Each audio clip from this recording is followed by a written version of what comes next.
Hello yours guys, क्या हाल चाल है। आज की इस वाली वीडियो में मैं एक्सप्लेन करने जा रहा हूँ एक न्यू एनीमे जिसका नाम है अननेम्ड मेमोरी। एपिसोड की स्टार्टिंग में हमको दो बंदों का सीन दिखाया जाता है। उनमें से एक बंदा बोलता है कि यूर हाइनेस प्रिंस ऑस्कर बहुत डेंजरस हैं, हमको वापस चले जाना चाहिए। और वो बोलता है कि लाजर तुम चुप कर जाओ, अगर हम अभी वापस चले जाते हैं तो सब वेस्ट हो जाएगा। और लाजर बोलता है कि क्या होगा अगर उस विच ने तुम्हारे ऊपर एक न्यू कर्स और डाल दिया। और वो बोलता है कि वो बाद की बात है, हमारे पास वैसे भी कोई और क्लू नहीं है। और लाजर बोलता है कि मुझे यकीन है कि कोई और रास्ता होगा जरूर। और वो प्रिंस बोलता है कि मुझे 15 साल हो चुके हैं ढूंढते हुए, पर लेकिन मुझे अभी तक कुछ भी नहीं मिला। पहले हम एजर मून विच को ढूंढेंगे, फिर उससे पूछेंगे कि इस कर्स को कैसे हटाया जा सकता है। अगर हम इसमें फेल हो जाते हैं तो फिर हम विच ऑफ साइलेंस को ढूंढेंगे। और तभी हमको बताया जाता है कि इस एजर टावर में एक विच रहती है। रॉयल प्रिंस के ऊपर एक कर्स छोड़ा गया है, अगर वो टाइम को पीछे ले जा सके तो वो ऐसा क्यों करेंगे। ये एक ऐसी स्टोरी है जहाँ पर सब कुछ दोबारा लिखा जा सकता है। अगले सीन में हम देखते हैं कि वो लोग टावर के पास पहुंच चुके होते हैं। और फिर लाजर बोलता है कि ये बहुत रिस्की है, पिछले 15 सालों से विच ऑफ साइलेंस को किसी ने नहीं देखा है, और ना ही विच ऑफ एजुर मून को। 15 सालों से इस टावर के टॉप पर कोई भी नहीं जा पाया है। और वो प्रिंस बोलता है कि मुझे यकीन है कि ये बिल्कुल काम करेगा। फिर लेजर बोलता है कि अगर तुम्हें कुछ हो गया तो मैं कैसल में जाकर क्या मुंह दिखाऊंगा। और प्रिंस बोलता है कि यही दुखी सा चेहरा दिखा देना उनको। और वो प्रिंस को रोक रहा होता है कि तुम इतना रिस्क मत लो और उस डोर को ओपन मत करो, पर लेकिन तभी प्रिंस वो डोर ओपन कर देता है। और प्रिंस कैसल के अंदर आकर बोलता है कि जैसा रिकॉर्ड्स में बोला गया है कि इसकी एंट्रेंस बहुत सुंदर है, ये बिल्कुल वैसा ही है। तभी लेजर बोलता है कि ये कैसल बहुत चैलेंजेस से भरा हुआ है। और तभी प्रिंस बताता है कि जो कोई इस टावर को ओवरकम कर देगा और इस टावर के ऊपर टॉप पर जाकर वो विश से कोई भी विश मांग सकता है। और तभी वो सीढ़ियां चढ़ना शुरू कर देते हैं। और लेजर बोलता है ये बहुत डेंजरस है, तुम मत जाओ ऊपर। और प्रिंस बोलता है कि ये बहुत डेंजरस है, तुम यहीं पर रुक कर वेट करो मेरी, मैं सनसेट तक आ जाऊंगा वापस। और लेजर बोलता है कि मैं तुमको अकेला नहीं छोड़ सकता। और तभी वो आगे आ जाते हैं और वो देखते हैं कि उनके सामने कुछ दीवार के ऊपर लिखा होता है। और तभी उनके नीचे से बहुत सारे सांप आ जाते हैं। और तभी प्रिंस के ऊपर एक सांप अटैक कर देता है और वो उसको पकड़कर दूर फेंक देता है। और वो बोलता है कि सब ठीक है, ये जहर वाले सांप नहीं है। और फिर वो उस दीवार के पास आता है और वो बोलता है कि ये मेरे हिसाब से पहला चैलेंज होगा। और फिर वो बोलता है कि ये एक मैथमेटिकल थ्योरी है, ये 100 साल पहले एक छोटे से शहर में किया गया था, ये बहुत फेमस है क्योंकि ये अनसॉल्वेबल प्रॉब्लम है। और लेजर बोलता है कि अनसॉल्वेबल। और प्रिंस बोलता है कि ये बहुत पहले की बात है, उन्हें बहुत पहले ही पता चल चुका था। और तभी वो अपना हाथ दीवार के ऊपर मारता है और कुछ वर्ड्स चमकने लगते हैं। और तभी वो सभी सांप गायब हो जाते हैं। और प्रिंस बोलता है कि मुझे पता चल गया है कि ये कैसे वर्क करता है। और तभी लाइजर बोलता है कि क्या तुम श्योर हो कि तुम अभी भी पीछे नहीं जाना चाहते हो। और प्रिंस बोलता है कि नहीं, ये बहुत इंटरेस्टिंग है। और तभी उनके नीचे एक लाइटनिंग होती है और वो कहीं टेलीपोर्ट हो जाते हैं। और हमको उस टावर के ऊपर का सीन दिखाया जाता है। एक लड़की बोल रही होती है कि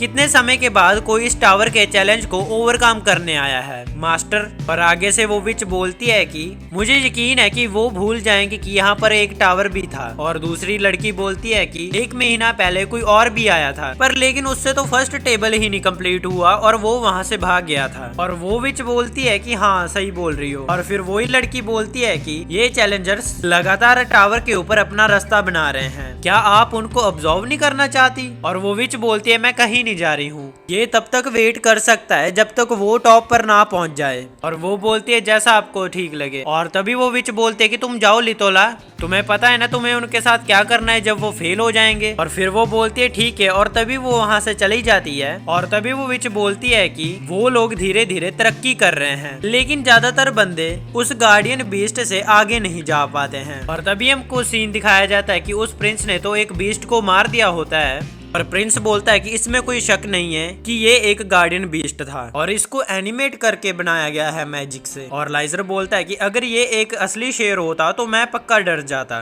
और प्रिंस ऑस्कर आपका ऐसे ना डरना मुझे और भी ज्यादा खतरनाक लग रहा है। और प्रिंस बोलता है कि इनसे लड़कर तो मेरा अच्छा खासा वार्म अप हो गया है। और फिर वो लोग फिर से चलना शुरू कर देते हैं। और प्रिंस बोलता है कि तुम्हें क्या लगता है हम कितनी दूर आ चुके हैं। और लाइजर बोलता है कि हमने कम से कम आधा टावर तो कंप्लीट कर लिया होगा। और प्रिंस बोलता बोलता है कि अगर मैं सही हूँ तो ये लास्ट टाइम मेरे ग्रैंडफादर ने पूरा किया था ना। और लाइजर बोलता है कि हाँ आप बिल्कुल सही बोल रहे हैं, ये 70 साल पहले की बात है। तब 10 आदमियों ने चढ़ना शुरू किया था, पर लेकिन किंग रेगिस ही ऊपर पहुंच पाए थे। लाइजर अभी भी प्रिंस को बोल रहा होता है कि हमको अभी वापस चले जाना चाहिए, पर लेकिन प्रिंस तो उसकी एक भी बात नहीं सुन रहा होता है और वो एक और डोर ओपन कर देता है और वो लोग देखते हैं कि सामने 2 स्टैचूस होते हैं मॉन्स्टर के। और लाइजर बोलता है कि हमको वापस चले जाना चाहिए, ये पक्का अभी जिंदा होंगे। और प्रिंस बोलता है कि तुम्हें मेरा बाहर वेट करना चाहिए। और तभी वो दोनों मॉन्स्टर जिंदा हो जाते हैं और वो मॉन्स्टर उनके ऊपर हमला कर देते हैं और प्रिंस उनसे बचता बचाता हुआ एक मॉन्स्टर को काट देता है। और हमको टावर के ऊपर का सीन दिखाया जाता है और लिटोला बोलती है कि मास्टर वो चैलेंजर्स स्टोन स्टैचू रूम में आ चुके हैं। और वो विच बोलती है कि ये तो बहुत अच्छी बात है। और वो बोलती है कि वो लोग है कितने।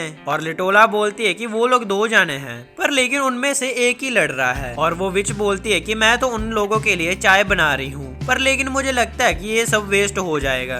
क्या हमको उनके एफर्ट्स के लिए उनको प्राइज देना चाहिए? और लिटोला बोलती है कि ऐसा लग रहा है कि वो इनको बहुत आसानी से पार कर लेगा। और दूसरी तरफ देखते हैं कि प्रिंस वो दूसरे मॉन्स्टर को भी मार देता है। और प्रिंस बोलता है कि इन्होंने तो सच में बहुत परेशान कर रखा था, पता नहीं अगर ये मेरे ऊपर एक भी हमला कर देते तो मेरे साथ क्या होता। और तभी वो लोग आगे बढ़ने लगते हैं, पर लेकिन तभी वहाँ पर भूकंप आ जाता है जिसकी वजह से वहाँ की जमीन टूट जाती है। और हम देखते हैं कि लेजर तो दूसरी तरफ फंस जाता है। तभी प्रिंस लेजर को बचाने लगते हैं और लेजर बोलता है कि मुझे मत बचाओ, तुम आगे जाओ। और प्रिंस बोलता है कि तुम क्या पागल हो, अगर मैंने तुमको नहीं बचाया तो तुम नीचे गिर जाओगे। और वो बोलता है कि मुझे कुछ नहीं होगा, मैं ठीक रहूंगा और मुझे माफ करना कि मैं तुम्हारे बिना ही नीचे जा रहा हूँ और आप आगे जाइए, मैं उस दिन का इंतजार करूंगा जब आप किंग बनेंगे। और तभी वो नीचे गिर जाता है और तभी वो प्रिंस आगे बढ़ जाता है और वो टावर के टॉप पर आ जाता है। और वो विच बोलते है कि आपका यहाँ पर स्वागत है, मैंने आपके लिए चाय बनाई है, आइए आप यहाँ पर बैठ जाइए, मुझे आपसे मिलकर बहुत खुशी हुई। मेरा नाम तिनाशा है और बहुत कम बंदे हैं जो मुझे मेरे नाम से बुलाते हैं। और तभी वहाँ पर जाकर प्रिंस बैठ जाता है और वो बोलता है कि तुम विच हो ना, पर लेकिन तुम विच जैसी लग तो नहीं रही। और वो बोलती है कि किसी विच से ये सवाल पूछना कि तुम कैसी दिखती हो, ये कितना बेकार सवाल है और आपका साथी बिल्कुल ठीक है और उसे कोई भी चोट नहीं आई है, तुम चिंता मत करना उसकी। और फिर प्रिंस बोलता है कि क्या तुमने अपनी अपीयरेंस चेंज करने के लिए कोई मैजिक का यूज किया है? और वो विच बोलते है कि तुम बहुत बेकार से सवाल पूछते हो। और प्रिंस बोलता है कि मैंने तो सुना था कि तुम 100 साल से भी ज्यादा यहाँ पर रह रही हो, पर लेकिन तुम तो बिल्कुल भी बूढ़ी नहीं हुई हो। और वो बोलते है कि हम ह्यूमन से ज्यादा लाइफ जीते हैं और मेरी बॉडी ने एज करना बंद कर दिया है, जिसकी वजह से मैं ऐसी दिख रही हूँ। और फिर वो विच बोलते हैं कि चलो अब तुम अपने बारे में बताओ कुछ, तुमने अकेले ही टावर को पार कर दिया, तुम अपना नाम तो बताओ कम से कम। और वो बोलता है कि मेरा नाम ऑस्कर पार्सस है। और फिर वो बोलते है कि क्या तुम फार्सिस रॉयल्टी हो? और वो बोलता है कि मैं अगला किंग हूँ। और फिर वो बोलते है कि इसका मतलब तुम रेगिस के फर्शिस हो। और वो बोलता है कि मैं उनका ग्रैंडसन हूँ, जिसे सुनकर तिनाशा शॉक हो जाती है। वैसे तुम उनके जैसे थोड़े थोड़े लग भी रहे हो, पर लेकिन रेगिस का फेस थोड़ा इनोसेंट था। और वो बोलता है कि इतना हर्टलेस दिखने के लिए मैं आपसे माफी मांगता हूँ। और फिर तिनाशा बोलती है कि कोई बात नहीं, इसकी कोई जरूरत नहीं है, वैसे भी रेगिस से तुम ज्यादा स्ट्रॉन्ग दिखते हो। और फिर प्रिंस बोलता है कि क्या तुम यहाँ पर अकेली रहती हो? और वो बोलती है नहीं, मेरे साथ एक लिटोला नाम की लड़की रहती है। और तभी लिटोला वहाँ पर आ जाती है और वो बोलती है कि आपसे मिलकर मुझे खुशी हुई और आपका साथी मैंने स्पेल यूज कर उसे बाहर सुला दिया है। और प्रिंस बोलता है कि इसके लिए थैंक यू। क्या आप मुझे बता सकते हैं कि जो लोग ये कंप्लीट नहीं कर पाते उनके साथ क्या होता है और वो कभी वापस नहीं आते हैं? क्या उनको यहीं नीचे गाड़ दिया जाता है? और तिनाशा बोलती है कि क्या तुम्हारे कहने का मतलब ये है कि मैं यहाँ पर ग्रेवयार्ड में रहती हूँ? मैं ये नहीं चाहती कि यहाँ पर कोई डेड बॉडी हो, इसलिए मैं इस चीज का ध्यान रखती हूँ कि कोई मरे ना। और प्रिंस बोलता है कि अगर मैं उन स्टैचू को ना मार पाता तो वो लोग तो मुझे मार ही देते। और वो बोलती है कि तुम्हारे ऊपर उनका पहला अटैक होने से पहले ही तुमको नीचे भेज दिया जाता, जिस वजह से तुम मरते नहीं। और जो लोग भी इसमें फेल होते हैं उनकी मेमोरीज को चेंज कर दिया जाता है और उनको बाहर की दुनिया में अलग अलग जगह पर भेज दिया जाता है। और लिटोला बोलती है कि जो चैलेंजर्स अपने बच्चों की इलनेस को ठीक करने आते हैं उनके लिए मास्टर का दिल बहुत बड़ा है और अगर वो फेल भी हो जाते हैं तो मास्टर उनकी विश को पूरा कर देते हैं। तिनाशा उसको चुप रहने के लिए बोलती है और प्रिंस बोलता है कि तुम सच में बहुत बड़ी मिस्ट्री हो, क्या तुम यहाँ से बाहर नहीं जाती? मैंने सुना है कि बहुत सारी विचेस ह्यूमन के सामने आती रहती हैं और वो बोलती है कि मैं ह्यूमंस में ज्यादा इंटरफेयर नहीं करना चाहती और वैसे भी मेरी पावर ऐसे किसी को नहीं मिल सकती। और प्रिंस बोलता है कि काश साइलेंस ऑफ विच भी यही सोचती। वैसे तुम यहाँ पर क्यों आए हो, मैंने तो तुमसे पूछा ही नहीं। और प्रिंस बताता है कि विच ऑफ साइलेंस ने मुझे कर्स किया है। और तभी हमको एक फ्लैशबैक दिखाया जाता है। तभी विच ऑफ साइलेंस प्रिंस और उसके फादर को बोलती है कि मैं तुम्हें श्राप देती हूँ कि तुम्हारा आगे जाकर कोई भी बच्चा नहीं होगा और फार्सिस ब्लड लाइन तुम्हारे साथ यहीं पर खत्म हो जाएगी। और तिनाशा बोलती है कि वैसे तुम्हें ये कर्ज क्यों दिया गया। और प्रिंस बोलता है कि मेरे फादर इसके बारे में कोई बात नहीं करना चाहते हैं, तो इसलिए मैंने भी उनसे ज्यादा पूछा नहीं। पर लेकिन मुझे लगता है कि ये मेरी माँ से रिलेटेड है, क्योंकि वो उस दिन थोड़ी देर पहले ही मरी थी। मैंने इस कर्ज को तोड़ने के लिए बहुत कोशिश की थी, पर लेकिन मुझे कुछ नहीं मिला, तो इसलिए मुझे तुम्हारे बारे में पता चला और मैं तुम्हारे पास आ गया। तिनाशा बोलती है कि मैं इस बात की गारंटी नहीं देती कि ये तुम्हारा कर्ज हट जाएगा, क्योंकि मैजिक ऑर्गेनाइज और ऑपरेटेड होता है जो कि सेट ऑफ रूल से बनता है और कर्सेस कोई भी रूल फॉलो नहीं करते हैं। जब तुम वर्ड्स को रैंडम और मैजिकल पावर देते हो जिससे तुम एक कर्स बनाते हो और इसकी पावर उसके ऊपर डिपेंड होती है जो इसे बनाता है। और अगर हम ये ना बताए कि इस कर्स को कैसे तोड़ा जा सकता है, तो जिसने उसे बनाया होता है वो भी नहीं हटा सकता। वैसे कर्स के पास ज्यादा पावर नहीं होती है, जैसे कि ये किसी को डायरेक्टली किल नहीं कर सकती,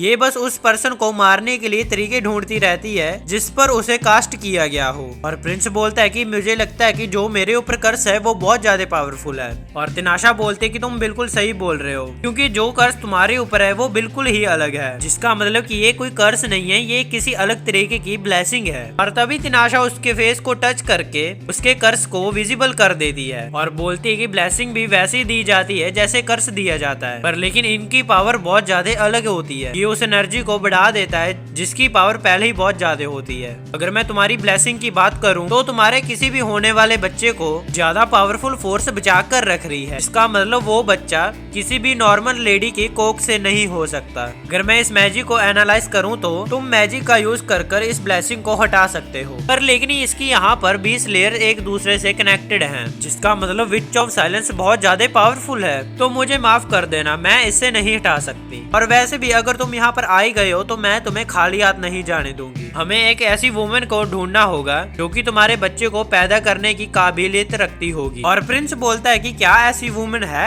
और वो बोलते हैं कि हमें एक या दो तो मिलनी ही चाहिए। मैं अपने मैजिक की पावर से ढूंढने की ट्राई करती हूँ। और प्रिंस बोलता है कि अगर वो लड़की मैरिड हुई तो हम क्या करेंगे। और वो बोलती है कि अगर वो मैरिड हुई तो तुम कुछ नहीं कर सकते, अगर वो बूढ़ी हुई और उसके पास कुछ मैजिकल पावर हैं तो तुम्हारे लिए सही रहेगा, और अगर वो बच्ची हुई तो तुम उसे पाल पोस कर वैसे बड़ा कर सकते हो जैसे तुम चाहते हो। वैसे भी रॉयल्टी में तो 20 साल का डिफरेंस चल जाता है, पर लेकिन तुम चिंता मत करो, मैं किसी ना किसी को तो ढूंढ ही लूंगी। और फिर प्रिंस बोलता है कि तिनाशा तुम भी तो सही हो, क्या तुम विच ऑफ साइलेंस की पावर को झेल नहीं सकती। हाँ तुमने सही कहा, मुझे ऐसे कुछ भी नहीं होगा, पर लेकिन एक सेकंड, तुम कहना क्या चाहते हो। और फिर प्रिंस बोलता है कि इससे अच्छा और क्या हो सकता है, तुम ऐसी लड़की को ढूंढने में अपना टाइम वेस्ट करोगी जो कि पता नहीं एग्जिस्ट करती भी है या नहीं, तो इससे अच्छा तो तुम ही हो। तो इस टावर को क्लियर करने में मैं ये विश मांगता हूँ कि तुम मेरी वाइफ बन जाओ। और तिनाशा बोलती है कि मैं ये नहीं कर सकती। और प्रिंस बोलता है कि तुमने तो कहा था कि तुम वो सब कुछ करोगी जो तुम कर सकती हो। और तिनाशा बोलती है कि उसकी भी एक लिमिट होती है, मैं इसलिए ये नहीं कर सकती। और फिर प्रिंस बोलता है कि क्या तुम पहले से शादीशुदा हो या फिर तुम्हारा कोई बॉयफ्रेंड है। और तिनाशा उसको मना कर देती है। और फिर प्रिंस बोलता है कि तुम्ही ने तो कहा था कि बूढ़ी औरत भी चलेगी। और तिनाशा बोलती है कि क्या तुम पागल हो, तुम एक विच को अपनी रॉयल फैमिली में लाना चाहते हो, रॉयल काउंसिल इस पर बवाल खड़ा कर देंगी। और फिर वो प्रिंस बोलता है कि मुझे इससे कोई प्रॉब्लम नहीं होगी। फिर तिनाशा बोलती है कि अगर तुमने मेरी बात नहीं मानी मैं तुम्हारी मेमोरीज चेंज कर तुम्हें दोबारा कैसल में फेंक दूंगी। तभी वो अपने मैजिक का यूज करने लगती है। और वो प्रिंस बोलता है कि मुझे लड़ाई करने पर मजबूर मत करो। और तभी वो देखती है कि उसके पास तो रॉयल सॉर्ड काशिया है जिसके ऊपर कोई भी मैजिक काम नहीं करता,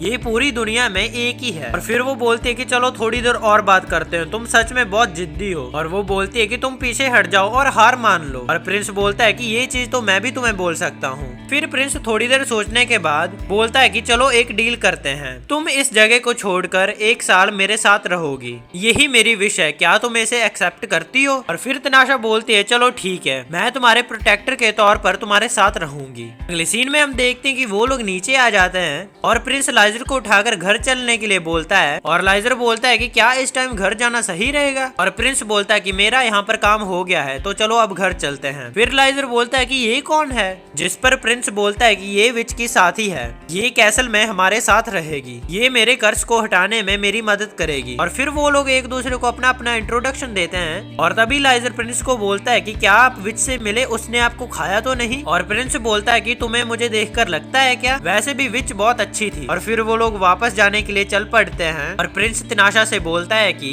तुम अपना डिसीजन चेंज कर सकती हो, तुम अपना एक घर फारस में बना सकती हो। और तिनाशा बोलती है ऐसा कुछ भी नहीं होगा। इसी के साथ हमारा ये एपिसोड खत्म हो जाता है। अगर आप चाहते हैं कि मैं कोई और एनीमे एक्सप्लेन करूं तो आप मुझे कमेंट सेक्शन में बता सकते हैं। ऐसी और वीडियो देखने के लिए आप मेरे चैनल को सब्सक्राइब और वीडियो को लाइक कर सकते हैं। मैं मिलता हूं आपको नेक्स्ट वीडियो में। Thanks for watching.